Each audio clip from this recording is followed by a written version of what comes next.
눈이 많이 오네요. 여러분들께서도 한 번쯤은 인생의 예기치 못한 순간을 마주하셨을 겁니다. 매서운 겨울바람이 창문을 때리던 작년 겨울, 저에게도 그런 특별한 순간이 찾아왔습니다. 하늘에서는 끝없이 눈송이가 흩날렸고 칼바람이 칼날처럼 스치던 그날의 이야기를 들려드리려고 합니다.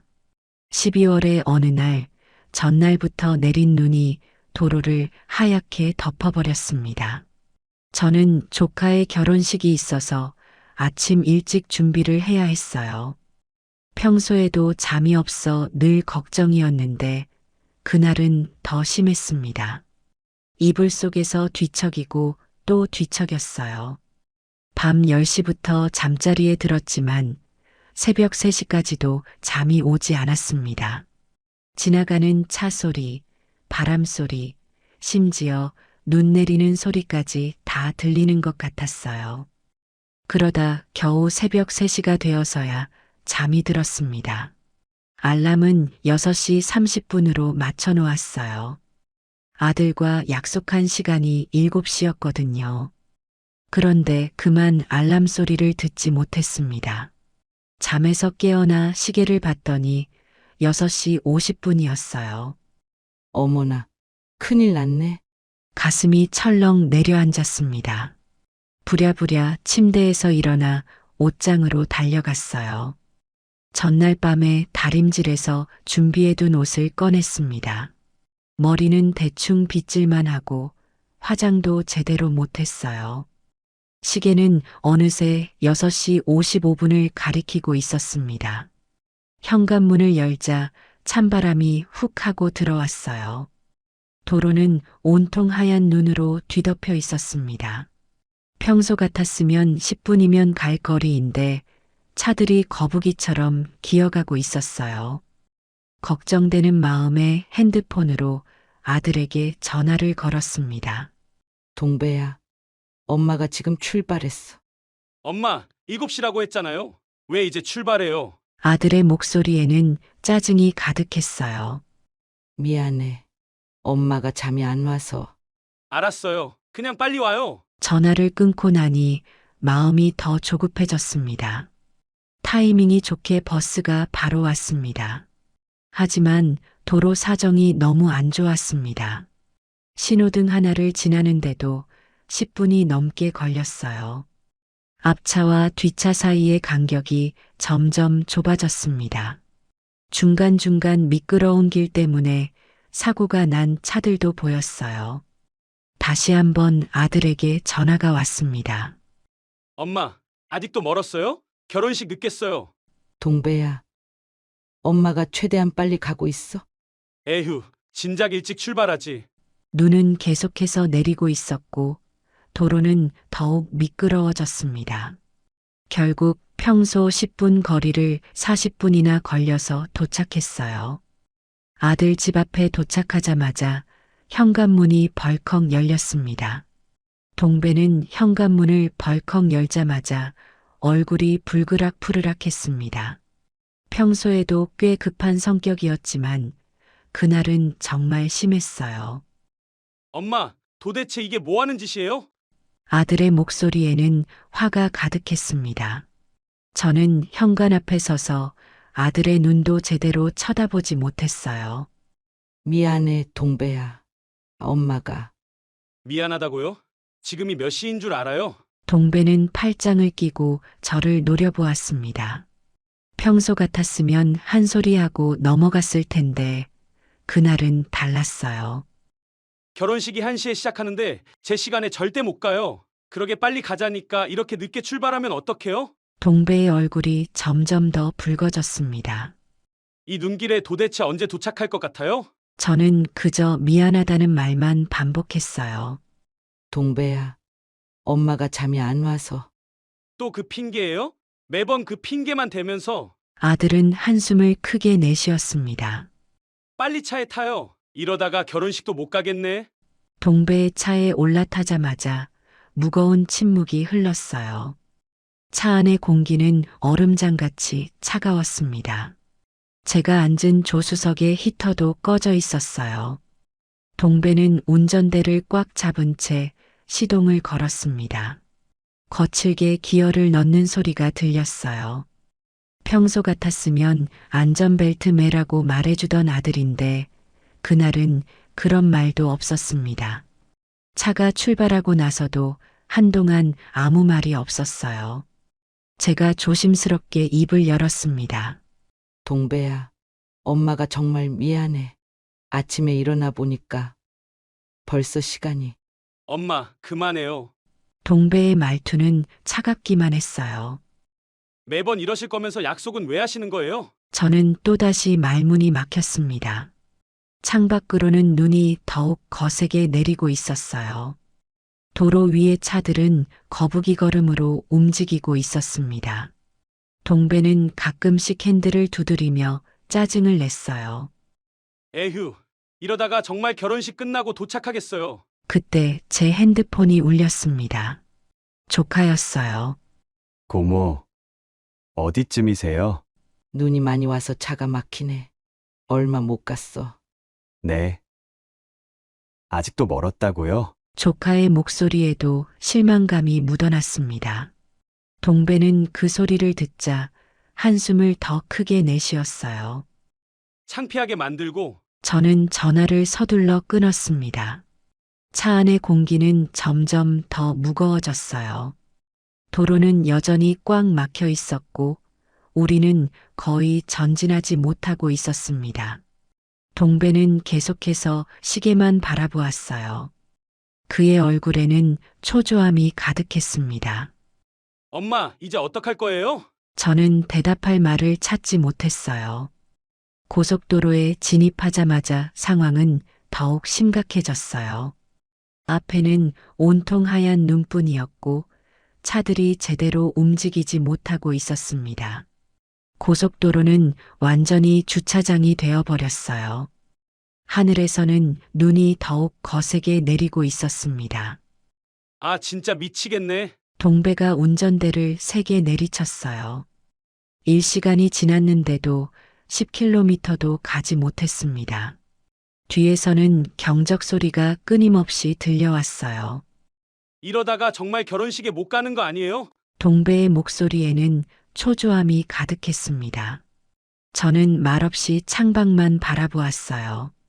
눈은 계속해서 내리고 있었고 앞차의 테일램프가 흐릿하게 보였습니다. 또 1시간이 흘렀어요. 아니, 이 날씨에 결혼식을 잡나? 누가 이런 날 결혼을 해? 동배는 투덜거리며 시계를 보았습니다. 저는 여전히 아무 말도 하지 않았어요. 창밖으로는 하얀 세상이 펼쳐져 있었습니다. 에휴, 짜증나. 한숨 소리와 함께 동배의 목소리가 점점 커졌어요. 차 안의 공기는 점점 더 무거워졌습니다.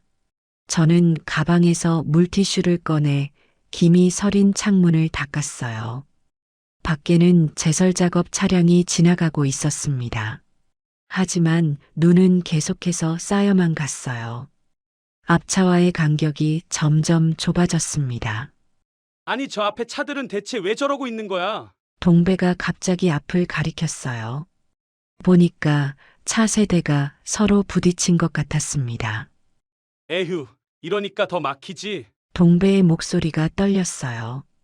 그때 갑자기 앞차가 급정거를 했습니다. 동배도 황급히 브레이크를 밟았어요. 미끄러운 도로 위에서 차가 살짝 휘청거렸습니다. 저도 모르게 손잡이를 꽉 잡았어요. 아, 저기 봐요. 차가 또 엉켰네. 앞쪽에서 사고가 또 났나 봅니다. 사이렌 소리가 들려왔어요. 하늘은 점점 더 어두워졌습니다. 시계는 이미 11시를 가리키고 있었어요. 결혼식까지는 아직 2시간이나 남았지만 이 상황에서는 제 시간에 도착하기 힘들어 보였습니다. 동배는 휴대폰으로 내비게이션을 켰어요. 우회도로로 가볼까? 하지만 우회도로도 빨간색으로 가득했습니다. 아, 진짜 어떡하지? 동배의 한숨 소리가 점점 커져갔어요. 차들은 거북이 걸음으로 조금씩 움직였습니다. 그때 동배의 표정이 살짝 변했습니다. 무슨 일이 일어날지 저는 그때는 몰랐답니다. 하지만 여러분, 이제부터가 진짜 시작이었어요. 이 상황이 우리 모자에게 특별한 교훈을 주게 될 줄은 그때는 상상도 못했답니다. 그때였어요. 갑자기 동배의 얼굴색이 창백해지더니 배를 잡았습니다. 아, 어떡해. 화장실이 급해요. 도로는 여전히 꽉 막혀 있었어요. 가까운 휴게소까지는 5km나 남아 있었습니다. 엄마, 나 정말 급해요. 동배의 얼굴이 점점 하얗게 변해갔어요. 조금만 참아보면 어떨까? 제가 조심스레 말했지만 동배의 표정이 심상치 않았습니다.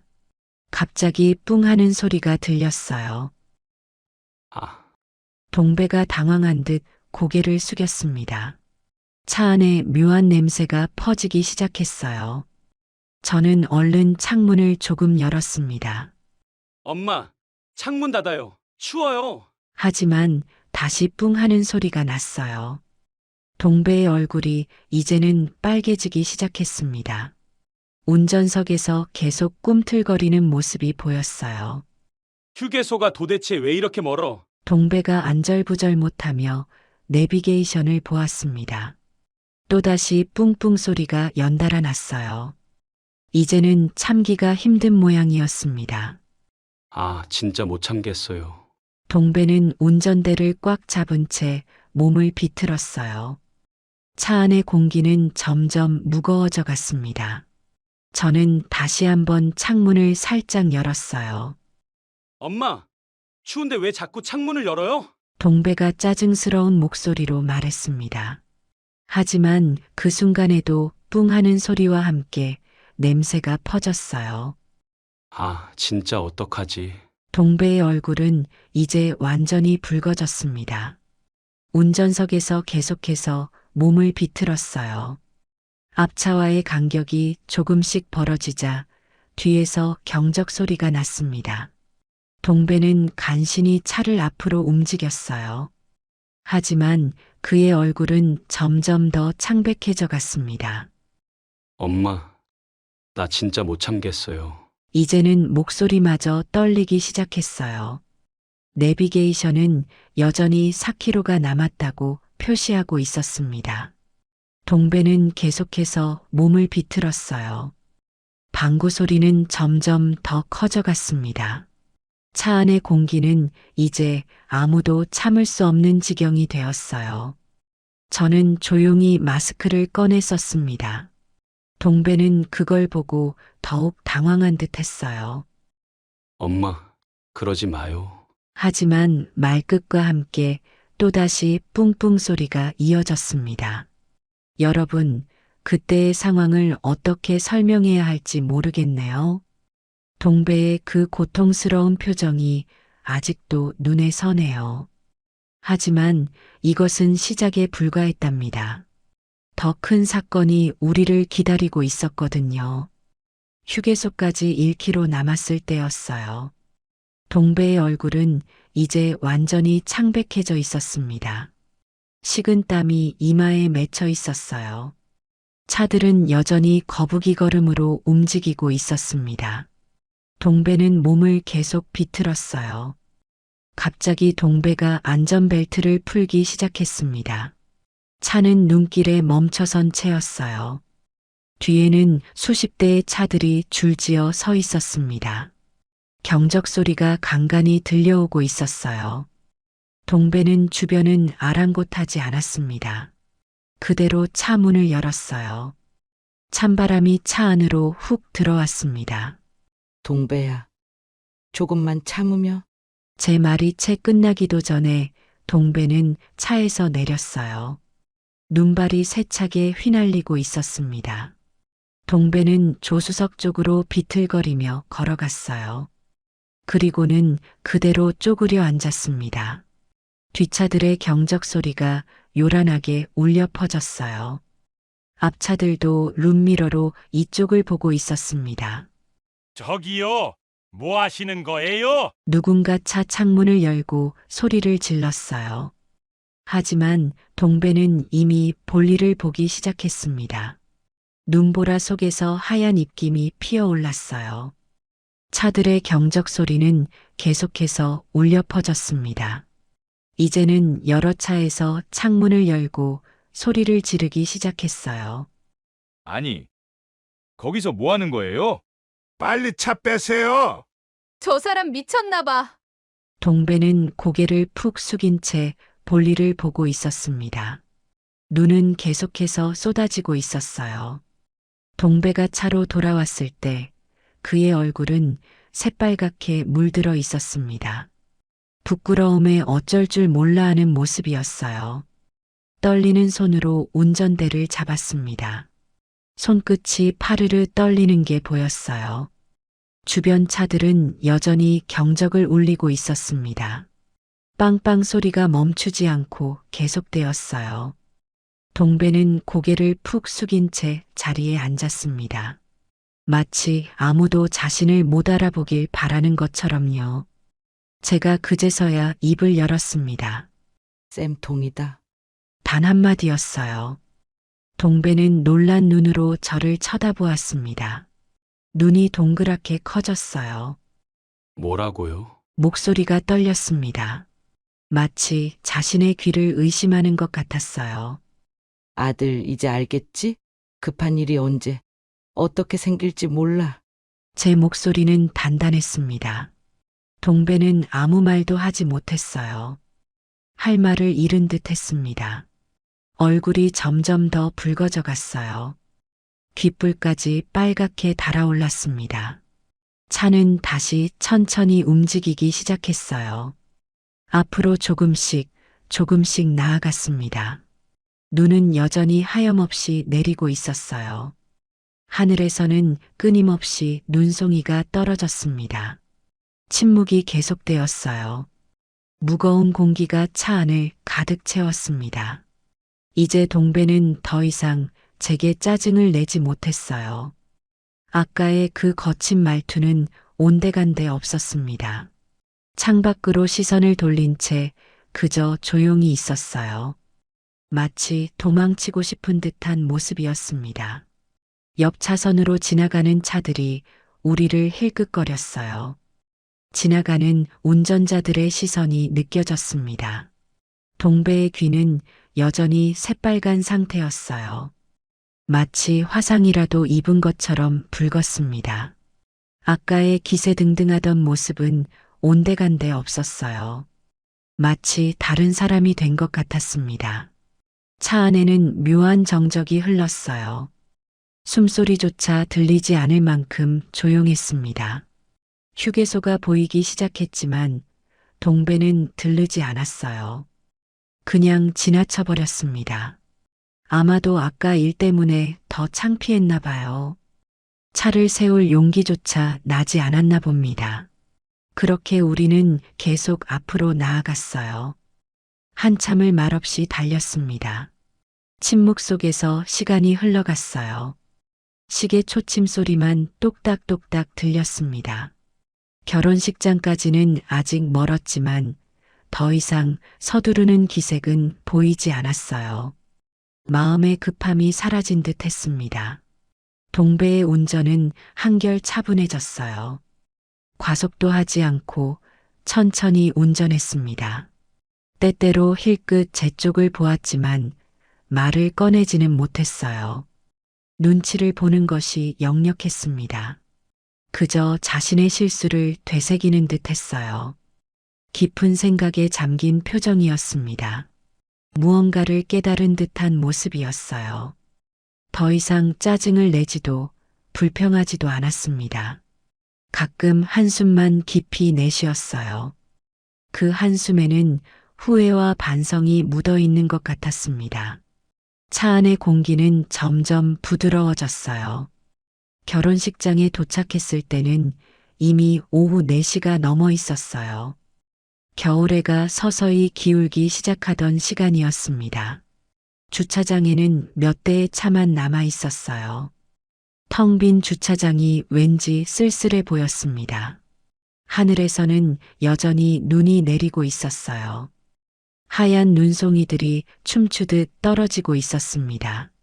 차를 주차하면서 동배의 표정이 어두워졌어요. 마치 무거운 짐을 진 사람처럼 보였습니다. 신랑 신부와 가까운 친지들이 이제 막 귀가하려는 참이었어요. 서둘러 인사를 나누고 있는 모습이 보였습니다. 주차장 한켠에서 조카 부부가 하객들과 인사를 나누고 있었어요. 새하얀 웨딩드레스가 눈 속에서 더욱 빛났습니다. 동배는 고개를 푹 숙인 채 조카 부부에게 다가갔어요. 마치 죄인처럼 조심스러운 발걸음이었습니다. 발걸음이 무거워 보였어요. 신발이 눈 위를 밟을 때마다 뽀드득 소리가 났습니다. 고모, 늦어서 죄송해요. 동배의 목소리가 작게 떨렸어요. 마치 속삭이듯 작은 소리였습니다. 아이고, 동배형. 이 눈길에 여기까지 오느라 고생했어. 조카의 목소리는 밝고 따뜻했습니다. 조카가 반갑게 인사했지만 동배는 쑥스러운 듯 봉투만 내밀었어요. 그의 손이 살짝 떨리고 있었습니다. 축하한다. 길이 너무 막혀서. 말끝을 흐리며 동배가 어색하게 웃었어요. 억지로 지어낸 듯한 웃음이었습니다. 괜찮아. 이런 날씨에 와준 것만 해도 고마워. 조카의 따뜻한 말에 동배의 눈시울이 붉어졌습니다. 하지만 동배는 여전히 고개만 숙이고 있었어요. 말 한마디 제대로 못하고 있었습니다. 축의금을 전달하고 돌아서는 동배의 어깨가 축 처져 있었어요. 무거운 짐을 진 것처럼 보였습니다. 차로 돌아오면서 동배는 한숨을 길게 내쉬었어요. 깊은 후회가 담긴 한숨 소리였습니다. 하지만 이제 더 이상 저를 탓하지는 않았어요. 아까와는 전혀 다른 모습이었습니다. 운전대를 잡은 손에는 아침과 달리 긴장감이 없었어요. 오히려 차분해 보였습니다. 돌아가는 길도 여전히 막혀 있었어요. 하지만 더 이상 초조해하지 않았습니다. 그래도 차 안의 분위기는 한결 편안해졌어요. 마치 무거운 짐을 내려놓은 것처럼요. 아침에 그 날카로운 목소리는 어디에도 없었어요. 마치 다른 사람이 된 것 같았습니다. 가끔 힐끗 저를 바라보는 동배의 눈빛이 달라져 있었어요. 부드러움이 깃든 눈빛이었습니다. 창밖으로 눈은 계속 내리고 있었지만 이제는 그 풍경도 달리 보였어요. 오히려 아름답게 느껴졌습니다. 주차장을 나서는 우리 모자의 마음이 따뜻해지고 있었답니다. 집으로 돌아오는 길이었어요. 하늘에서는 마치 꽃가루처럼 하얀 눈이 흩날리고 있었고 가로등 불빛 아래로 반짝이는 눈송이들이 더욱 아름답게 보였습니다. 낮 동안의 그 거센 눈보다는 한결 부드러워진 눈발이 겨울밤의 온치를 더해주고 있었어요. 밤거리는 고요했어요. 낮에는 경적 소리와 사람들의 소리로 시끄러웠던 거리가 밤이 되니 마치 다른 세상처럼 조용해졌습니다. 이따금 지나가는 차들의 바퀴가 눈을 밟는 소리만이 고요함을 깨뜨릴 뿐이었어요. 눈은 여전히 내리고 있었지만 도로는 조금씩 뚫리기 시작했습니다. 낮 동안 내린 눈을 치우는 제설 작업 덕분에 도로가 조금씩 정리되고 있었고 이제는 차들이 한숨 돌리며 움직일 수 있었어요. 겨울밤 도로는 차분해져 있었어요. 도로 위로 쌓인 눈이 차량 불빛에 반사되어 마치 은빛 물결처럼 반짝이고 있었어요. 배고프지? 저녁 먹고 갈까? 하루 종일 힘들었을 아들을 생각하니 마음 한켠이 아려왔습니다. 아침부터 저를 태우러 오겠다고 서둘렀을 텐데 눈길에 고생하고 결혼식도 못 보고 그 난처한 일까지 겪었으니 얼마나 힘들었을까 하는 생각이 들었어요. 긴 하루를 보낸 후에 제안이었어요. 창 밖으로 보이는 눈발 속에서 먹는 따뜻한 저녁 식사가 우리 모자에게 위로가 되어줄 것 같았습니다. 동배는 조용히 고개를 끄덕였어요. 아침에 보였던 그 날카롭고 거친 표정은 온데간데 없이 사라지고 마치 어릴 적 모습으로 돌아간 것처럼 순한 눈빛이었습니다. 근처 삼겹살집으로 들어갔어요. 식당 앞에 우산을 털고 들어서자마자 따뜻한 온기와 맛있는 고기 굽는 냄새가 우리를 반겨주었습니다. 그동안 쌓였던 피로가 한순간에 녹아내리는 것 같았어요. 문을 열자 따뜻한 기운이 훅 밀려왔어요. 바깥에 차가운 겨울바람이 무색할 만큼 포근한 온기가 우리를 감쌌습니다. 식당 안은 저녁 손님들로 북적이고 있었고 여기저기서 고기 굽는 소리와 이야기 소리가 들려왔어요. 고기 굽는 연기가 자욱한 식당 안은 따뜻했습니다. 식당 창문에는 하얀 김이 서려 있었고 테이블마다 설치된 환풍기가 바쁘게 돌아가고 있었어요. 우리는 구석자리에 자리를 잡았습니다. 포근한 분위기가 우리를 감쌌어요. 낮 동안의 긴장과 피로가 조금씩 풀리는 것이 느껴졌습니다. 주문한 고기가 나오고 연탄불이 피어오르자 식당 안의 분위기는 더욱 따뜻해졌어요. 동배는 한참을 말없이 앉아있더니 입을 열었습니다. 손으로 수저를 만지작거리며 무언가 말하고 싶은 듯 망설이는 모습이었어요. 그의 눈빛에는 미안함과 부끄러움이 가득했습니다. 무거운 침묵을 깨고 싶은 듯 했어요. 몇 번이나 입을 열었다 다물었다를 반복하더니 마침내 용기를 내어 말을 꺼냈습니다. 엄마, 아까 내가 잘못했어. 어렵게 꺼낸 말 한마디였지만 그 안에는 깊은 뉘우침이 담겨 있었습니다. 마치 어릴 적 잘못을 고백하던 그 목소리 그대로였어요. 목소리가 떨렸어요. 평소에 당당하고 자신감 넘치던 모습은 온데간데 없고 마치 어린아이처럼 쭈뼛거리며 말을 이어갔습니다. 화내고 짜증내서 미안해요. 진심이 담긴 사과였어요. 눈을 마주치지 못하고 고개를 숙인 채 말하는 모습에서 진정한 후회가 느껴졌습니다. 저는 웃으며 동배의 손을 잡아주었어요. 차가웠던 그의 손이 제 손의 온기를 느끼자 살짝 놀란 듯 했습니다. 마치 오래전 어린 시절 실수를 했을 때 그를 안심시키던 것처럼 부드럽게 손을 잡아주었어요.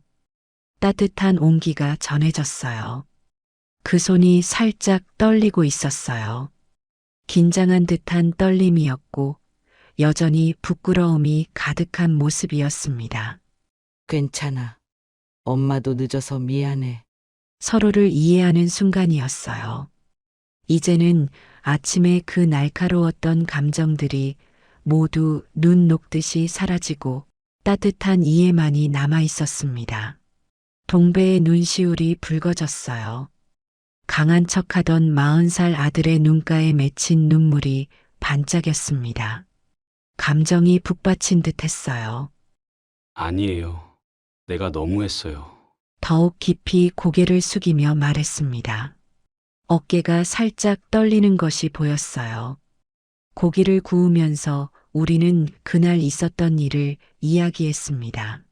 숯불에서 지글지글 고기 익는 소리를 들으며 조금 전까지만 해도 창피하고 말하기 힘들었던 일들이 이제는 웃으며 할 수 있는 이야기가 되어 있었어요. 그때 정말 급했어요. 동배가 쑥스러운 듯 웃었습니다. 얼굴이 살짝 붉어졌어요. 아침에 있었던 일을 떠올리며 멋쩍은 듯 김이 모락모락 나는 고기를 뒤집었습니다. 차에서 내릴 때는 정말 어떡하나 했는데 그때의 절박했던 순간을 회상하며 말했어요. 창피함에 웃음이 나왔나 봅니다. 저도 따라 웃었어요. 잘 구워진 고기를 집어 아들의 밥그릇에 얹어 주었습니다. 따뜻한 분위기가 이어졌습니다. 고기를 구우며 나누는 대화가 어느새 자연스러워졌어요. 그 많은 사람들이 다 봤을 텐데 동배의 얼굴이 다시 빨개졌어요. 휴게소까지 1km도 못 참고 그 자리에서 볼일을 봐야 했던 순간을 떠올리며 귓불까지 붉어졌습니다. 에이, 다들 잊었을 거야. 아들의 마음을 달래주듯 위로의 말을 건넸어요. 이제는 그날의 일이 웃으며 할 수 있는 이야기가 되었습니다. 잠시의 침묵 후에 동배가 다시 입을 열었어요. 시간이 약이었나 봅니다. 엄마, 이제 늦게 오셔도 화 안 낼게요. 동배가 수줍게 말했어요. 그 말 한마디에 제 마음이 따뜻해졌습니다. 진심이 느껴졌어요. 그래. 우리 아들 이제 철들었네. 저는 아들의 손을 한 번 더 꼭 잡아주었어요. 큰 아이로만 생각했던 아들이 이제야 진정한 어른이 된 것 같아 가슴이 뭉클했습니다. 따뜻한 기운이 전해졌어요. 밖에서는 여전히 눈이 내리고 있었지만 우리의 마음은 봄날처럼 포근했습니다. 그렇게 우리는 오랜만에 편안한 저녁을 보냈어요. 바쁘다는 핑계로 자주 만나지 못했던 시간들이 아쉬워졌습니다. 앞으로는 더 자주 이런 시간을 가져야겠다고 생각했어요. 모자의 정이 깊어지는 시간이었습니다. 때로는 이렇게 예기치 못한 해프닝이 우리를 더 가깝게 만들어주나 봐요. 폭설이 내린 이 겨울날, 우리 모자는 서로를 더 깊이 이해하게 되었답니다. 다음 날 아침이었습니다. 문 밖에서 동배의 목소리가 들렸어요. 엄마, 나예요. 동배가 어제와는 다른 모습으로 찾아왔습니다. 부끄러운 듯 고개를 숙인 채 현관에 들어섰어요. 저는 아들에게 따뜻한 차를 내어주었습니다. 어제 생각하니까 너무 창피해서 동배의 목소리가 작아졌어요. 엄마한테 그렇게 화내고 차를 마시며 동배가 어제 일을 돌이켜 보았습니다. 엄마, 정말 미안했어요. 진심이 담긴 목소리였어요. 창밖에는 또다시 눈이 내리고 있었습니다. 우리는 함께 그 풍경을 바라보았어요. 아들의 얼굴에는 따뜻한 미소가 피어 있었습니다. 창가에 앉아 눈 내리는 모습을 보며 이야기를 나누었어요. 어제의 일이 우리 모자를 더욱 가깝게 만들어 주었나 봅니다. 때로는 이런 작은 사건이 우리의 관계를 더욱 단단하게 만들어주는 것 같아요. 눈이 소복소복 쌓이는 모습을 보며 우리는 마음까지 따뜻해졌답니다. 일주일이 지났어요. 조카가 결혼식 사진을 보내왔습니다. 사진 속에는 환하게 웃는 신랑 신부의 모습이 담겨 있었어요. 하객들과 찍은 단체 사진에는 우리가 없었습니다. 동배는 사진을 보며 한숨을 쉬었어요. 엄마, 우리 사진 한 장도 못 찍었네. 축의금만 전달하고 온 것이 못내 아쉬웠습니다. 하지만 그날의 경험이 준 교훈이 더 값졌어요. 그 이후로 동배가 달라졌거든요. 매일 아침이면 동배의 전화가 걸려왔습니다. 엄마, 잘 주무셨어요? 이제는 제 목소리를 들으려고 하루를 시작한다고 해요. 늦잠을 자도 더 이상 뭐라 하지 않았습니다. 오히려 걱정을 해주었어요. 어제 또 잠 안 오셨죠? 병원에 한번 가보는 게 어떠세요? 서로를 이해하는 시간이 그렇게 늘어갔습니다. 때로는 작은 사건 하나가 우리의 삶을 바꾸어 놓는 것 같아요. 폭설이 내린 그날은 우리 모자에게 특별한 선물이 되었답니다. 그로부터 한 달이 지났어요. 또다시 시골에 사는 조카의 결혼식이 있었습니다. 이번에는 동배가 먼저 저를 데리러 왔어요. 제가 문을 열자 동배가 활짝 웃으며 서 있었습니다. 엄마, 준비되셨어요? 어머, 동배야, 왜 왔어? 엄마가 가는 게 가는 길이라서 더 편할 텐데. 동배는 여전히 미소를 지은 채 고개를 저었어요. 괜찮아요. 조금 돌아가면 어때요? 한 달 전과는 완전히 달라진 모습이었습니다. 차 안에서 동배는 이런저런 이야기를 했어요. 오늘은 날씨도 좋네요. 지난번처럼 눈도 안 오고. 창밖은 맑고 화창한 겨울날이었습니다. 그러게. 지난번에는 정말 큰일 날 뻔했지? 동배는 쑥스러운 듯 웃었어요. 엄마, 그때 생각하면 아직도 창피해요. 지난달의 그 일을 떠올리며 동배가 말했습니다. 근데 그날 덕분에 엄마 마음을 조금은 이해하게 된 것 같아요. 따뜻한 말에 제 마음도 따뜻해졌어요. 이제는 엄마가 늦어도 이해할 수 있어요. 누구나 급한 일이 있을 수 있잖아요. 동배의 말에 우리는 함께 웃었습니다. 오늘은 일찍 출발했기에 차도 막히지 않았어요. 평화로운 시간이 흘러갔습니다. 한 달 전 폭설이 내리던 그날의 일은 우리 모자에게 특별한 추억이 되었어요. 이제는 서로를 더 이해하게 되었답니다. 아들아, 인생이란 그날의 눈길과도 같은 것이란다. 우리가 원하는 대로 달려가고 싶어도 때론 발걸음을 멈춰야만 하는 순간이 찾아오지. 그날처럼 앞이 보이지 않는 폭설이 우리의 길을 가로막을 때도 있고, 때론 얼어붙은 도로처럼 한 걸음도 앞으로 나아갈 수 없을 때도 있단다. 누구나 자신만의 길을 가고 있지만 그 길이 항상 우리가 계획한 대로만 펼쳐지지는 않는단다. 때로는 온 세상이 하얗게 변해버려서 앞이 보이지 않을 때도 있고, 때로는 매서운 겨울바람이 우리의 발걸음을 막아설 때도 있어. 마치 그날 우리가 폭설 속에 갇혔던 것처럼 인생도 예기치 못한 순간에 우리를 멈춰 세우지. 그날 우리는 얼마나 조급해했던가. 결혼식에 늦을까봐, 하객들의 눈총을 받을까봐 시간에 쫓기며 서둘렀지만 결국 눈길 앞에서는 모든 것이 무력해졌었지. 인생도 그렇단다. 아무리 서두르고 재촉해도 때론 우리의 뜻대로 되지 않는 법이야.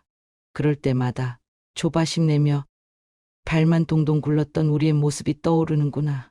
하지만 그렇게 멈춰 섰을 때 우리는 비로소 보이는 것들이 있단다.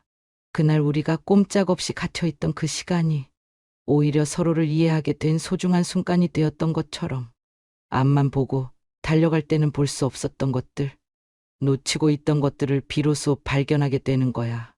마치 하얀 눈이 세상의 모든 것을 덮어버렸을 때 오히려 그 순백의 고요 속에서 새로운 아름다움을 발견하게 되는 것처럼 서두르지 않아도 돼. 조급해하지 않아도 된단다. 때로는 그 멈춤이 우리에게 필요한 쉼표가 되어주기도 하니까. 그날 우리가 폭설에 막혀 꼼짝 못하고 있을 때 너가 그렇게 급한 상황을 맞이했던 것처럼 인생도 예기치 못한 순간에 우리를 당황스럽게 만들기도 해. 하지만 그 순간들이 지나고 나면 그것 또한 우리 삶의 특별한 이야기가 되어준단다. 한치 앞도 보이지 않던 그 폭설 속에서도 결국 우리는 길을 찾아냈지. 비록 늦었지만 목적지에 도착했고, 그 과정에서 우리는 더 깊은 이해와 사랑을 나눌 수 있었어. 인생의 여정도 그러하단다. 잠시 멈춰 설 수밖에 없는 상황이 와도 그것은 결코 끝이 아니야. 오히려 새로운 시작이 될 수 있지. 너가 걸어갈 길이 언제나 평탄하지만은 않을 거야. 때론 미끄러울 수도 있고, 때론 길을 잃을 수도 있겠지. 그날처럼 예상치 못한 장애물이 나타날 수도 있어. 하지만 그때마다 넘어지고 일어서면서 그 모든 순간들이 너를 더 단단하게 만들어줄 거란다.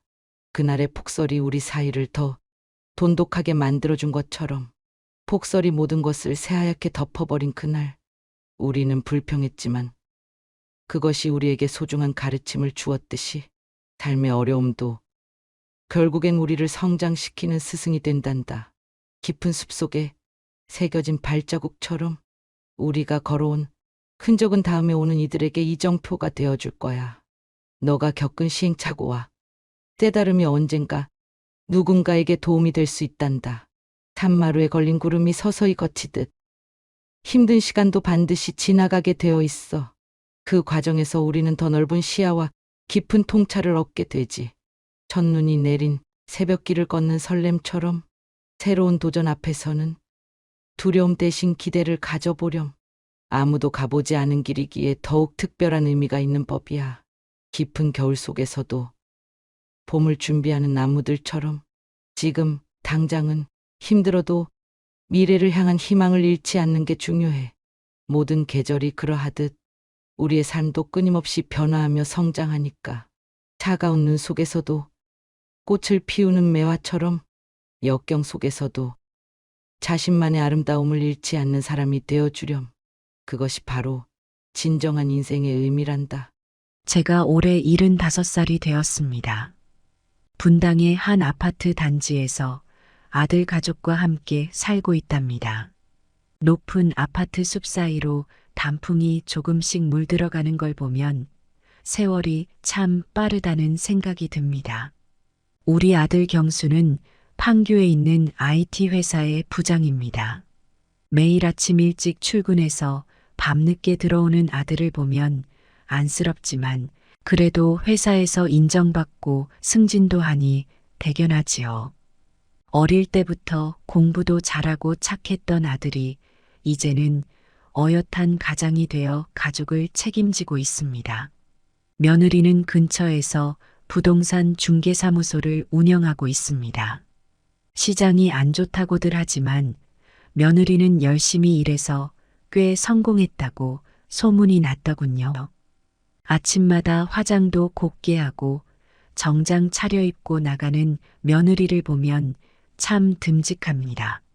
맞벌이하는 아들 내외를 위해 저는 손주들을 돌보는 것이 일과가 되었습니다. 큰 손주는 중학교 2학년, 작은 손주는 초등학교 5학년인데 둘 다 착하고 예쁘게 자라서 보람을 느낍니다. 할머니가 해주는 반찬도 잘 먹고 학교 성적도 좋아서 걱정이 없지요. 아침이면 손주들 도시락도 싸주고 간식도 준비해두고 큰 손주는 김밥을 좋아하고 작은 손주는 샌드위치를 좋아해서 매일 아침 2가지를 준비합니다. 도시락 반찬도 손주들 취향에 맞춰서 따로 준비하지요.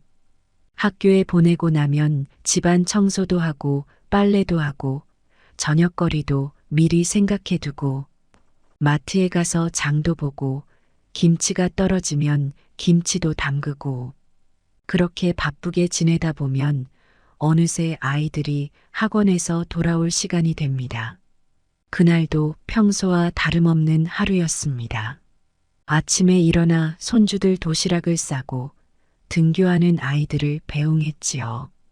아들과 며느리도 각자 출근하고 저는 집안일을 하며 시간을 보냈습니다. 창밖으로는 단풍이 조금씩 물들기 시작하고 있었고 저는 거실 소파에 앉아 손주들이 좋아하는 배를 깎고 있었답니다. 가을이라 배가 제철이거든요. 달콤한 과즙이 흐르는 배를 깎으며 아이들이 좋아할 모습을 상상하고 있었습니다. 그때 며느리에게서 전화가 왔습니다. 어머님 지금 바쁘세요? 아니, 괜찮아. 무슨 일이니? 제가 지금 중요한 계약 건으로 미팅이 있어서 아이들 간식을 못 사놨더라고요. 평소 며느리는 아이들 간식을 챙기는 걸 잊은 적이 없었는데 오늘은 무슨 일이 있나 봅니다. 목소리를 들어보니 며느리도 마음이 좋지 않은 것 같았어요. 그래. 내가 뭐 해줄까? 맥도날드에서 햄버거 세트 좀 사다 주실 수 있으세요? 애들이 오늘은 꼭 맥도날드 먹고 싶다고 했거든요. 맥도날드? 네, 아파트 앞 큰 길 건너편에 있어요. 빨간 간판이 있는 곳이요. 아, 그래. 기억났다. 버거 2개 하고 감자튀김, 콜라요. 애들이 좋아하는 걸로 사다 주세요. 어머님 죄송해요. 제가 직접 가야 하는데. 아이고, 괜찮아. 내가 금방 다녀올게. 며느리의 부탁을 받고 저는 문득 옛 생각이 났습니다. 맥도날드는 손주들 어렸을 때 자주 가던 곳이었지요. 그땐 장난감 세트도 사주고 아이들이 좋아하는 모습을 보며 즐거워했는데 이제는 제가 혼자 심부름을 가게 되었네요. 날이 쌀쌀해져서 외투를 걸치고 목도리도 둘렀습니다. 이제 막 가을이 시작되었는데도 바람이 제법 차가웠거든요. 창밖에는 아파트 단지를 둘러싼 은행나무가 노랗게 물들기 시작했고 바람이 불 때마다 낙엽이 하나둘 떨어지고 있었습니다. 현관문을 나서면서 지갑도 확인하고 버스카드도 챙기고 이 정도면 됐겠지? 손주들 좋아하는 음식을 사다 줄 생각을 하니 저절로 미소가 지어졌습니다. 그때까지만 해도 저는 전혀 몰랐습니다. 이 심부름이 제 자존심에 큰 상처를 남기게 될 거라는 것을, 요즘 세상이 이렇게 많이 변했다는 것도 모르고 있었지요. 저는 가을바람을 맞으며 아파트 단지를 나왔습니다. 버스 정류장까지 가는 길에 낙엽이 바스락거렸어요. 단 2 정거장이었지만 나이가 들다 보니 걸어가기는 힘들더군요. 버스에 올라타니 자리가 있어서 다행이었습니다. 창밖으로 은행나무가 늘어선 거리를 보며 생각했어요. 맥도날드가 많이 바뀌었을까? 제가 마지막으로 이곳에 온 게 언제였더라. 손주들이 초등학교 입학하기 전이었으니 벌써 15년도 더 된 것 같네요.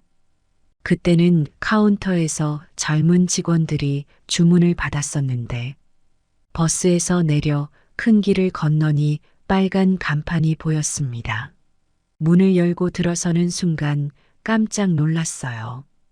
카운터에 사람이 한 명도 없었거든요. 그 대신 커다란 화면이 달린 기계가 서 있었습니다. 손님들은 모두 그 기계 앞에서 화면을 터치하며 주문하고 있었어요.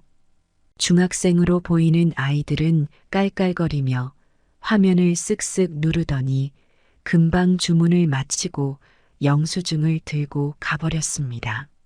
회사원처럼 보이는 젊은이들도 휙휙 손가락을 움직여 주문하고는 카드를 대고 갑니다. 저는 한참을 서서 다른 사람들이 주문하는 걸 지켜보았어요. 나도 할 수 있을까? 용기를 내어 기계 앞에 섰지만 마음이 떨렸습니다. 이걸 어떻게 하나? 조심스럽게 화면을 눌러보니 메뉴가 주르륵 나왔어요. 하지만 무슨 버튼을 눌러야 할지 모르겠더군요. 거기다 돋보기를 안 가지고 와서 글씨도 잘 안 보였습니다. 버거 세트가 어디 있지? 뒤에서 한숨 소리가 들렸어요. 할머니, 저기 세트 메뉴 누르시면 돼요. 뒷사람이 친절하게 알려줬지만 저는 자꾸 실수로 다른 버튼을 누르게 되었습니다. 손가락이 떨려서 그랬는지 아니면 긴장을 해서 그랬는지 자꾸만 엉뚱한 메뉴가 눌리고 다시 처음으로 돌아가기를 반복했어요. 아이고, 이걸 어째? 뒤에 서 있는 사람들의 한숨 소리가 점점 커져갔습니다. 누군가 짜증 섞인 목소리로 이야기하는 소리도 들렸어요. 아, 이러다가 점심시간 다 가겠네. 그냥 직원한테 물어보시지. 하지만 카운터에는 아무도 없었습니다. 주변을 둘러보아도 도움을 요청할 만한 직원이 보이지 않았어요. 얼굴이 점점 뜨거워졌습니다. 기계 앞에서 우왕좌왕하는 저를 보는 사람들의 시선이 따가웠어요. 젊은이들은 대놓고 한숨을 쉬었고 어떤 사람은 혀를 차는 소리도 들렸습니다. 저 할머니, 저희가 먼저 해도 될까요? 결국 저는 주문을 포기하고 비켜설 수밖에 없었습니다. 다리가 후들거렸어요. 창피하고 속상한 마음에 그대로 가게를 나와버렸습니다. 햄버거를 사지 못했다는 게 미안하기도 했지만 그것보다 제가 이렇게 무능력하다는 게 더 서러웠어요. 바깥바람이 차가웠지만 제 얼굴은 부끄러움으로 화끈거렸습니다. 버스 정류장으로 가는 길에 눈물이 났지만 꾹 참았어요. 이 나이에 길거리에서 울 수는 없잖아요. 버스를 기다리면서 생각했습니다. 세상이 이렇게 바뀌었는데 난 왜 이렇게 뒤처져 있지? 그 생각을 하니 더욱 서러워졌어요. 버스를 타고 돌아오는 내내 마음이 무거웠습니다. 손주들에게는 뭐라고 해야 하나? 며느리한테는 또 무슨 말을 들어야 하나? 집으로 가는 발걸음이 이렇게 무거웠던 적이 있었을까요? 이제 제 나이가 쓸모없는 나이가 되어버린 것만 같아서 한숨만 나왔습니다. 집 앞에 도착하니 며느리가 현관에서 기다리고 있었습니다. 아마도 제가 늦어서 걱정했나 봅니다. 처음엔 반갑게 맞아주는 듯 했는데 제 빈손을 보더니 며느리의 얼굴이 굳어졌어요. 어머님 햄버거는요?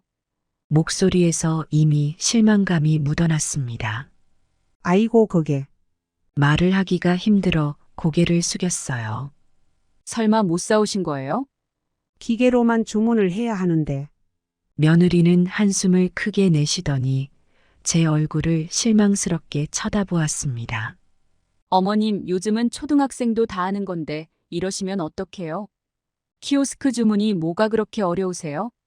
가슴이 철렁 내려앉는 것 같았습니다. 평소 며느리가 저를 배려하던 모습은 온데간데 없고 답답해하는 목소리만 크게 들렸어요. 그 순간 눈물이 날 것 같았지만 꾹 참았습니다. 저는 아무 말도 못하고 제 방으로 들어와 버렸어요. 방문을 닫자마자 눈물이 주르륵 흘러내렸습니다. 밖에서는 며느리와 아들이 이야기하는 소리가 들렸어요. 여보, 어머님이 키오스크를 못 하셔서 맥도날드도 못 사오셨대. 에이, 그러게 말이야. 요즘 키오스크 천지인데. 내가 어머님한테 부탁한 게 잘못이었나 봐. 그래도 너무 그러지 마. 어머님 세대는 그런 거 어려워하시잖아. 하긴, 근데 애들은 어떡하지? 맥도날드 먹고 싶다고 했는데. 그냥 라면이라도 끓여줄까? 이불을 뒤집어 쓰고 누웠지만 귀에 들리는 소리가 가시처럼 마음을 찔렀습니다. 조금 있으니 손주들이 학원에서 돌아왔어요. 할머니, 맥도날드 사왔어요? 기대에 찬 손주들의 목소리에 가슴이 더 아팠습니다. 방 안에서 나가지도 못하고 이불 속에서 눈물만 흘렸어요. 밖에서는 며느리가 아이들을 달래는 소리가 들렸습니다. 오늘은 할머니가 주문을 못 하셔서 라면 먹자. 에이, 맥도날드 먹고 싶었는데. 아이들의 실망한 목소리가 제 가슴을 더욱 아프게 했습니다. 저녁이 되어 아이들이 라면을 끓여 먹는 냄새가 났어요. 평소 같았으면 라면만 먹으면 어떡하냐고 하면서 반찬이라도 해줬을 텐데 오늘은 그럴 용기도 나지 않았습니다. 방 안에 혼자 있으니 스마트폰에서 카톡 알림음이 울렸어요. 친구가 보낸 링크를 눌러보니 며느리의 SNS로 연결됐습니다. 시어머니 세대와 살기가 너무 힘들다. 키오스크도 못 하시는데 어떡하지? 시어머니, 세대 차이 답답해. 글 밑에는 좋아요가 수십 개 달려 있었고 댓글도 잔뜩 있었어요. 우리 시어머님도 그러세요. 완전 공감. 우리 엄마도 그래서 힘들어요. 며느리의 친구들이 남긴 댓글을 보니 서러움이 더 밀려왔습니다. 침대에 누워 천장을 바라보며 생각했어요. 내가 이렇게 무능한 사람이었나? 세상이 이렇게 바뀌었는데 나만 뒤처진 걸까? 베개가 눈물로 흠뻑 젖었습니다. 밤이 깊어가는데도 잠이 오지 않았어요. 아들은 퇴근하고 들어와서 제 방문을 살짝 두드렸지만 모른 척 했습니다. 이런 모습을 보이고 싶지 않았거든요. 새벽녘이 되어서야 잠이 들었는데 꿈에서도 키오스크 앞에서 헤매는 제 모습이 나왔습니다. 자다가 깼을 때는 베개가 또 눈물로 젖어 있었어요. 하지만 그때 문득 좋은 생각이 떠올랐습니다. 며느리도 못하는 게 있지 않을까? 나도 한번 똑같이 해볼까? 추석이 얼마 남지 않았거든요. 제 수용품을 사러 시장에 가면 그 생각을 하니 조금은 마음이 후련해졌습니다. 이제 제 차례가 될 것 같았거든요. 추석이 2주 앞으로 다가왔습니다. 저는 그동안 며느리의 눈치를 살피며 때를 기다렸어요. 드디어 기회가 왔다 싶었습니다.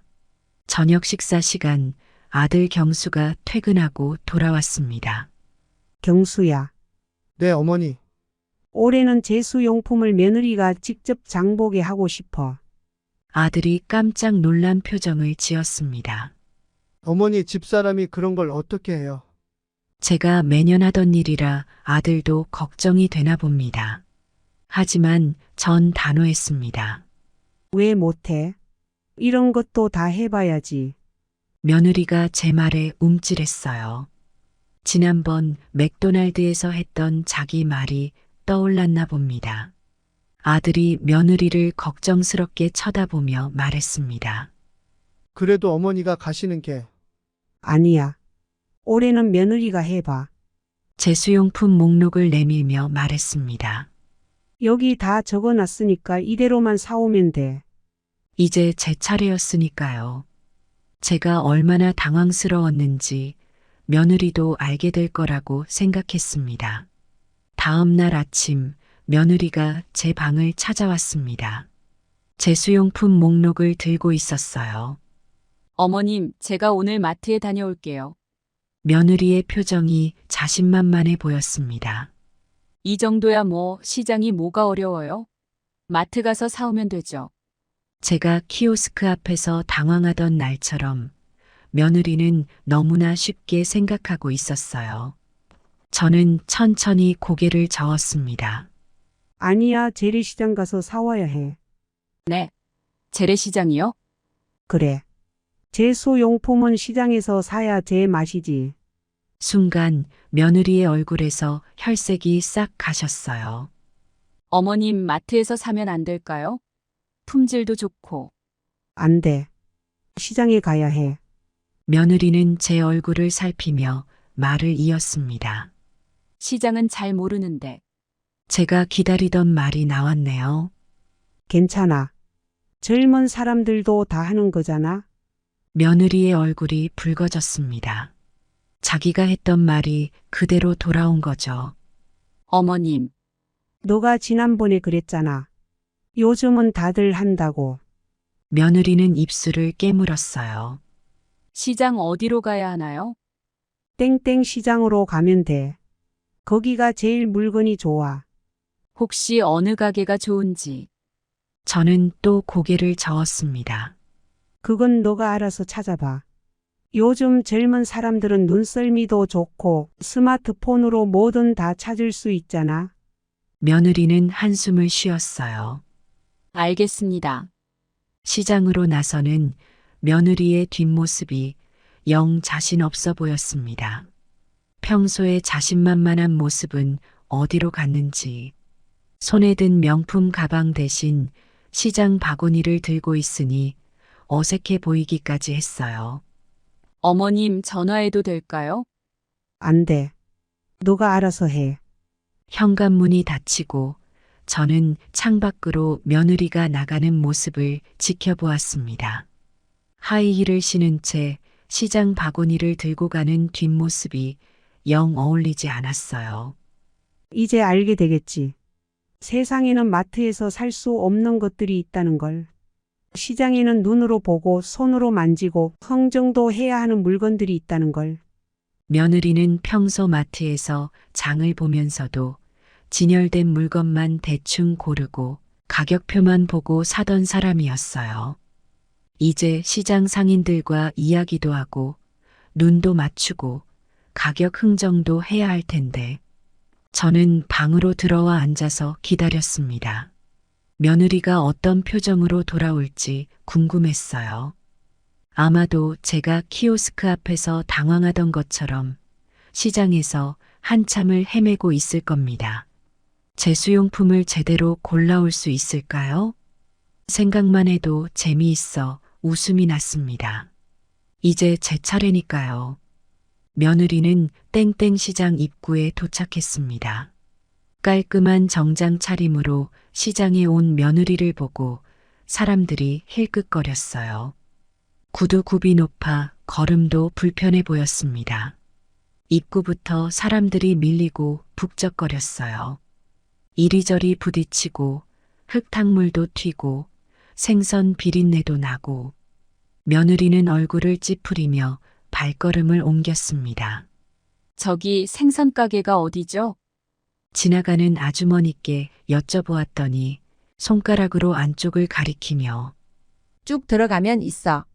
라고만 하시더군요. 시장 안으로 들어설수록 점점 더 정신이 없었어요.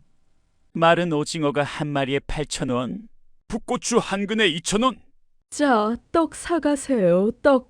상인들의 호객 소리가 귓가에 시끄럽게 울렸습니다.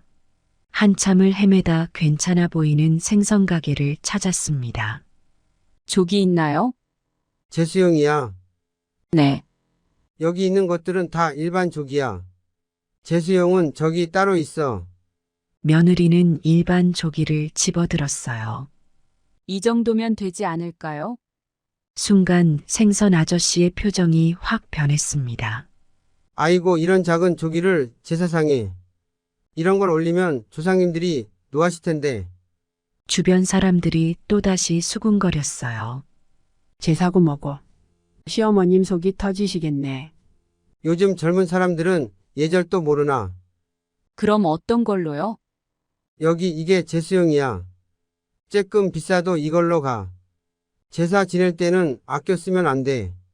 며느리는 비싼 값을 치르고 조기를 샀습니다. 며느리는 가격 흥정을 시도해 보려 했어요. 좀 깎아주실 수는 없나요? 에이, 이 정도면 싼 거야.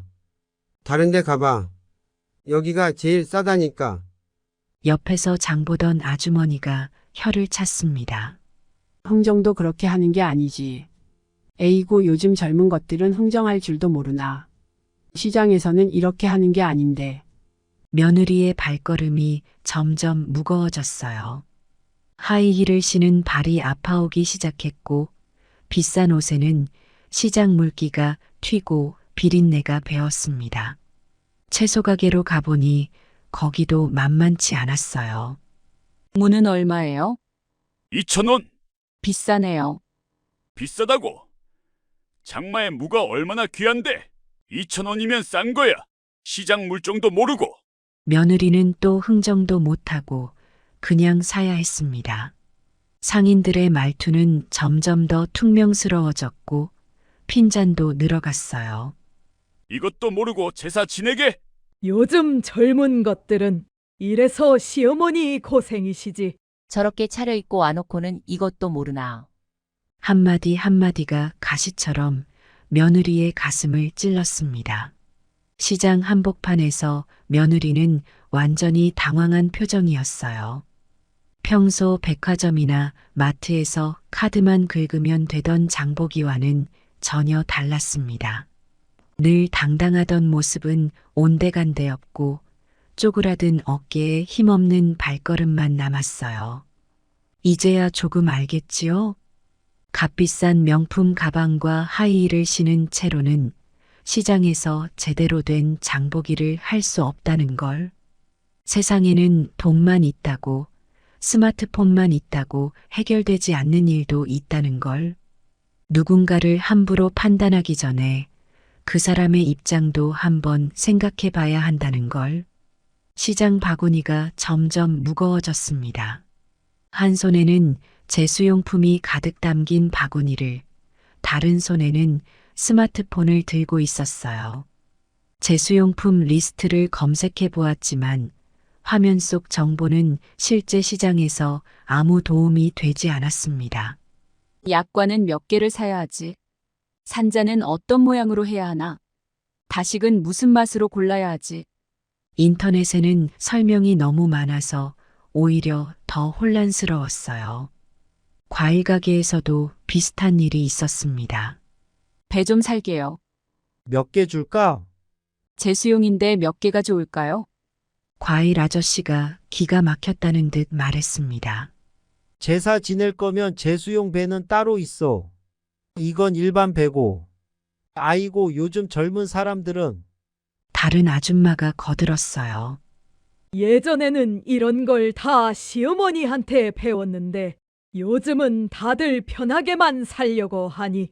며느리는 얼굴이 붉어졌지만 제수용 배는 너무 비싸 보였습니다. 그냥 이 작은 거로 살게요.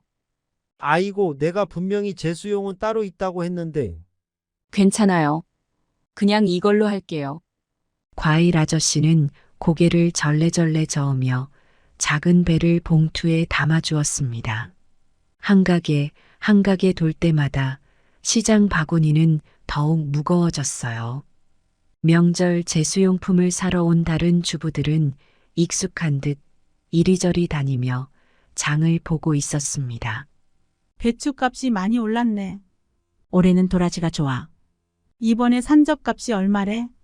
모두들 시장 물정에 밝아 보였어요. 하지만 며느리는 아직도 스마트폰만 들여다보고 있었습니다. 산적은 어떤 고기로 해야 하지? 도라지는 어떻게 골라야 하나? 제수용 나물은 뭐뭐가 필요하더라. 검색해도 알 수가 없었어요. 김이 모락모락 나는 호떡 가게 앞을 지나갔습니다. 아줌마 호떡 하나 먹고 가. 주인 아주머니가 친절하게 부르셨어요. 평소 같았으면 아줌마라는 말에 기분 나빠했겠지만 지금은 그럴 겨를도 없었습니다. 아니요, 제수용품 사느라. 제수용품 어디까지 샀어? 약과는?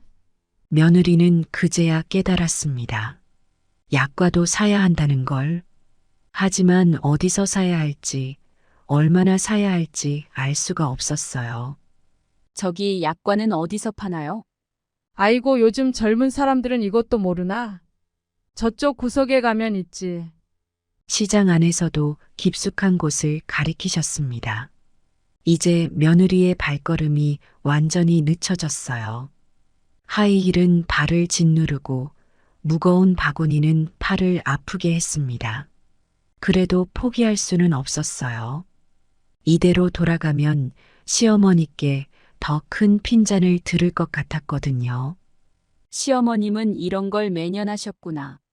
나는 키오스크 하나 못한다고 그렇게 말했는데. 며느리의 마음이 무거워졌습니다. 바구니보다 더 무거운 게 마음이었어요. 그동안 시어머니를 얼마나 배려하지 않았는지 깨달았나 봅니다. 이제야 알겠지요. 세상에는 스마트폰으로도 해결할 수 없는 일이 있다는 걸. 직접 보고 만지고 사람들과 소통해야 하는 일도 있다는 걸. 시어머니의 세대가 가진 지혜와 경험이 얼마나 소중한지. 해가 뉘엿뉘엿 저물 무렵 며느리가 돌아왔습니다. 제가 현관문을 열어주었어요. 비싼 정장은 구겨지고 흙탕물이 튀었으며 하이힐을 신은 발은 붉게 부어 있었습니다. 어머님. 지친 목소리로 부르는 며느리의 얼굴이 새카맣게 타 있었어요. 시장 바구니를 들고 있는 손이 벌벌 떨리고 있었습니다. 어디 보자. 저는 바구니 속 제수용품을 하나하나 꺼내보기 시작했어요. 배는 왜 이렇게 작은 걸 샀어? 이런 건 일반용이지 제수용이 아니야. 과일을 집어들고 한숨을 쉬었어요. 제수용 과일은 크기도 봐야 하고 모양도 봐야 하는데. 약과는 모양이 다 부서져 있었어요. 이걸 어떻게 제사상에 올리니? 조기는 얼마 주고 샀니? 마리당 15,000원이요. 아이고, 바가지 썼네. 이 정도면 10,000원도 안 하는데. 며느리의 얼굴이 붉어졌습니다. 이 정도 크기면 더 싸게 살 수 있었을 텐데 흥정도 제대로 못했구나. 상인들이 하도 기세등등하셔서 말씀하신 대로 못 깎았어요. 요즘 젊은 사람들도 다 하는 건데 이러면 어떡하니? 제가 지난번 맥도날드에서 들었던 말을 그대로 돌려주었어요. 며느리의 눈에 눈물이 고였습니다. 몰랐어요. 이렇게 어려운 줄. 부엌 식탁에 며느리와 마주 앉았습니다. 늦은 저녁이었지만 아들과 손주들은 아직 돌아오지 않았어요. 며느리는 한참을 아무 말도 하지 못했습니다. 고개를 숙인 채 손수건으로 눈물만 닦고 있었어요. 며느리가 떨리는 목소리로 말을 꺼냈어요. 이제 알겠어요. 제가 얼마나 어리석었는지. 며느리의 눈에서 눈물이 또 흘러내렸습니다. 키오스크가 어머님 세대에게 어려운 것처럼 시장 보기는 우리 세대에겐 정말 어려운 일이더라고요. 이제 알았니? 네, 제가 그날 너무 심했어요. 초등학생도 한다면서. 며느리는 흐느끼며 말을 이었어요. 오늘 시장에서 저도 똑같은 말을 들었어요. 젊은 사람들이 이것도 모르냐고. 많이 힘들었지? 네, 상인들이 하나하나 지적할 때마다 너무 부끄러웠어요. 구겨진 옷과 흙탕물이 묻은 구두를 바라보며 며느리가 말했습니다. 백화점이나 마트에서는 이런 일이 없었는데. 그래, 시장은 다르지. 네, 손님한테 친절한 게 당연한 줄 알았어요. 시장은 정이 있는 곳이야. 먼저 다가가면 더 친절하게 대해주는 법이지. 며느리는 자신의 잘못을 깊이 뉘우치는 것 같았어요. 어머님은 매년 이렇게 장을 보셨다고 생각하니 마음이 무거웠어요. 나도 처음엔 다 그랬어. 시어머니한테 배워가면서 하게 된 거지. 저는 왜 진작 어머님께 여쭤보지 않았을까요? 괜찮아. 이제라도 알게 됐잖아. 며느리가 고개를 들었습니다. 어머님 정말 죄송해요. 그날 키오스크 때문에 어머님 기분 상하게 해드리고. 다 지난 일이야. SNS에 올린 글도 이미 지웠어요. 저는 며느리의 손을 따뜻하게 잡아주었어요. 이제 서로 이해하게 됐으니 됐어. 저도 이제 알겠어요. 세상에는 각자 잘하는 것과 못하는 것이 있다는 걸. 그래, 서로 배우면서 살아가는 거야. 며느리가 일어나 제게 깊이 절을 했습니다. 앞으로는 어머님을 더 이해하고 배려하겠습니다. 마음에서 우러나오는 진심이 느껴졌어요. 저는 며느리를 따뜻하게 안아주었습니다. 고마워, 나도 너한테 미안해. 어머님. 나도 너무 매정했던 것 같아. 시장으로 보내서. 아니에요. 덕분에 좋은 경험이 됐어요. 따뜻한 저녁 식사 자리가 될 줄 알았던 게 이런 감동적인 화해의 시간이 되다니.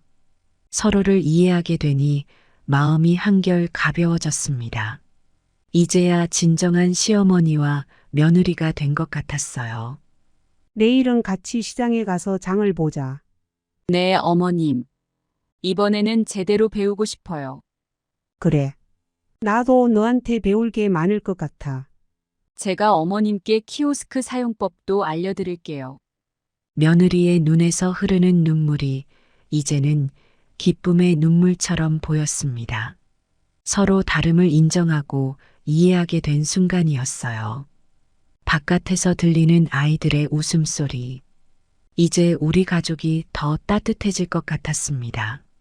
다음 날 아침 며느리와 함께 시장으로 향했습니다. 이번에는 며느리도 편한 운동화를 신고 왔어요. 어머님, 이렇게 같이 가니까 좋네요. 시장 입구에서부터 분위기가 달랐습니다.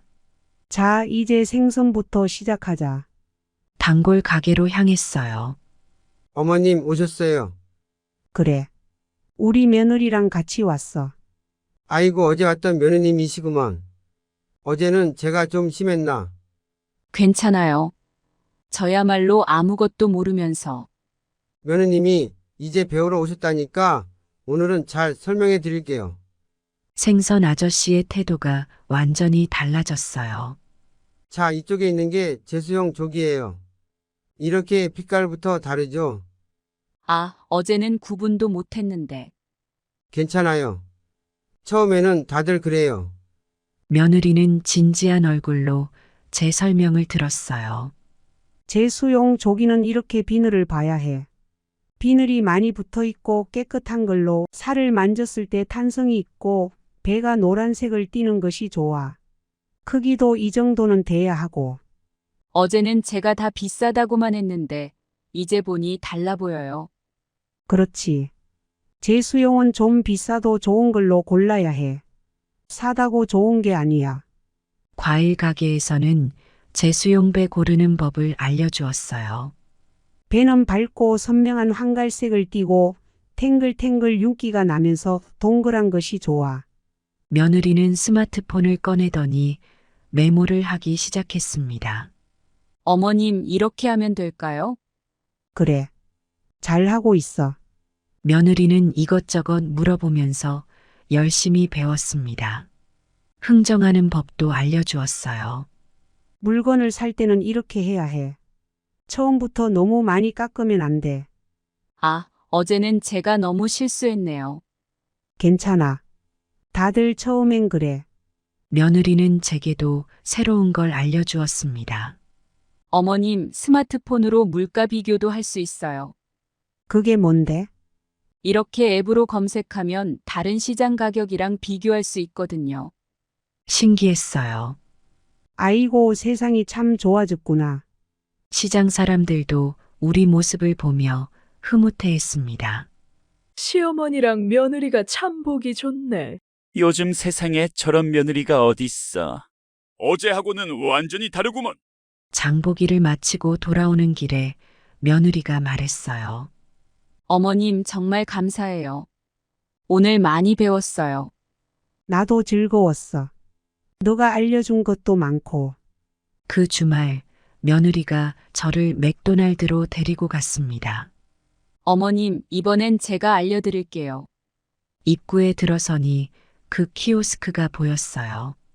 며느리는 제 옆에 바짝 붙어 서서 하나하나 설명해 주었습니다. 여기 화면을 먼저 터치하시면 돼요. 아이고, 손가락이 떨리네. 괜찮아요. 천천히 하세요. 실수로 다른 메뉴를 눌러도 며느리는 참을성 있게 설명했어요. 뒤로 가기는 여기 있어요. 다시 한번 해보세요. 이렇게? 네, 잘하셨어요. 조금씩 자신감이 생겼습니다. 이제 세트 메뉴를 골라볼까요? 이걸로 하면 되나? 네, 딱 맞아요. 어머님 잘하시네요. 결제하는 방법도 알려주었어요. 카드는 이쪽에 대시면 돼요. 아이고, 이게 이런 거였구나. 주문을 마치고 받은 햄버거를 보니 뿌듯했습니다. 어머님, 처음 치고는 정말 잘하셨어요. 너가 잘 가르쳐 줘서 그렇지. 햄버거를 먹으면서 이야기를 나눴어요. 어머님, 이제 손주들이랑 같이 오실 수 있겠어요? 그래. 이제는 자신 있어. 며느리가 웃으며 말했습니다. 저도 이제 시장에 자신 있어요. 어머님이 잘 가르쳐 주셔서. 서로를 바라보며 웃었어요. 이제 우리는 서로의 세계를 조금씩 이해하게 되었습니다. 나이 든 사람과 젊은 사람이 각자 잘하는 것이 있다는 걸, 서로 배우고 이해하면 더 가까워질 수 있다는 걸, 맥도날드를 나오면서 며느리가 말했습니다. 어머님, 다음에는 손주들이랑 같이 와요. 그래. 이제는 내가 직접 사줄 수 있겠다. 키오스크 앞에서 실수하던 제 모습이 떠올랐어요. 하지만 이제는 두렵지 않았습니다. 나이가 들어도 새로운 것을 배울 수 있다는 자신감이 생겼거든요. 며느리도 시장에서 배운 것들을 잊지 않을 거예요. 우리는 이제 서로를 더 이해하게 되었으니까요. 추석날 아침이 밝았습니다. 저와 며느리는 일찍 일어나 함께 차례상을 준비했어요. 어머님, 이 자리가 맞나요? 그래, 잘하고 있어. 며느리의 손놀림이 제법 익숙해졌더군요. 시장에서 함께 고른 제수용품들로 차린 상이라 더욱 뿌듯했습니다. 작년하고는 다르게 제가 다 알겠어요. 그래, 이제 제대로 된 며느리가 다 됐네. 며느리가 환하게 웃었어요. 지난 날이 떠올랐습니다. 키오스크 앞에서 당황하던 제 모습도, 시장에서 헤매던 며느리의 모습도 이제는 그저 추억이 되었네요. 요즘 며느리는 혼자서도 시장에 잘 다닌다고 해요. 시장 상인들과도 친해져서 이런저런 이야기도 나눈다고 하더군요.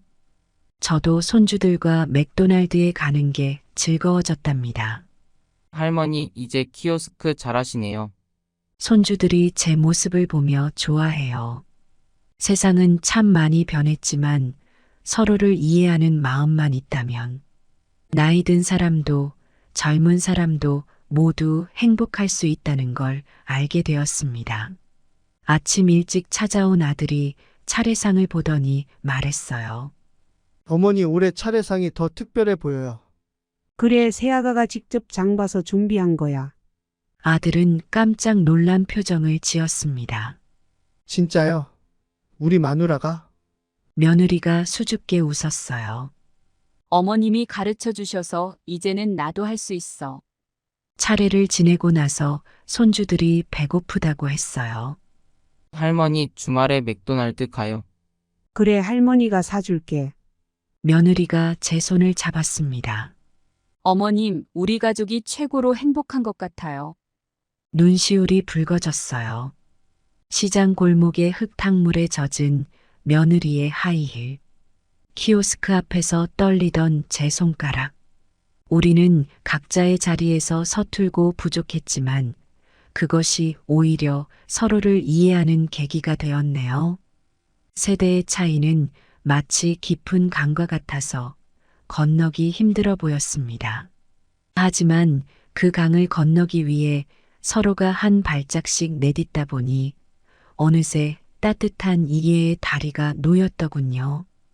이제는 제수용품을 고르는 며느리의 손길에도 자신감이 묻어나고 키오스크 앞에 선 제 마음도 한결 가벼워졌습니다.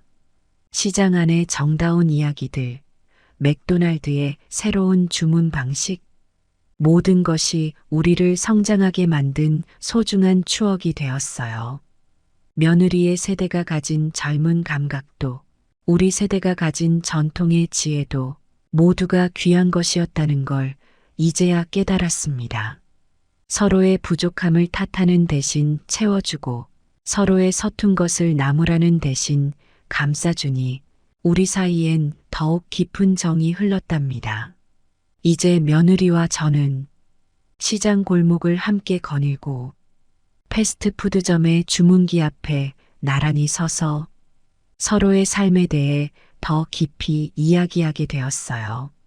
세대 차이는 있지만 서로를 이해하고 배려하는 마음이 있다면 그 어떤 차이도 우리를 갈라놓지 못한다는 걸 알게 되었답니다. 이렇게 따뜻한 가족이 될 수 있다니 생각만 해도 마음이 벅차오릅니다. 맥도날드로 향하는 발걸음이 가벼웠어요. 이제는 키오스크도 시장도 두렵지 않습니다. 서로의 세대가 가진 어려움을 이해하게 된 시어머니와 며느리. 우리는 더욱 돈독한 사이가 되었답니다.